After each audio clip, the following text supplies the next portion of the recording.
going to announce this year's Miss Iloilo Tourism.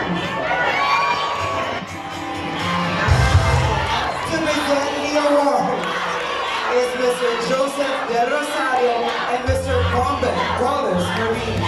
She will be receiving the following: 4 cash prizes, Miss Iloilo Tourism sash and trophy, the new Miss Iloilo Tourism crown. Miss Iloilo Tourism will also be the new face of Magic Land.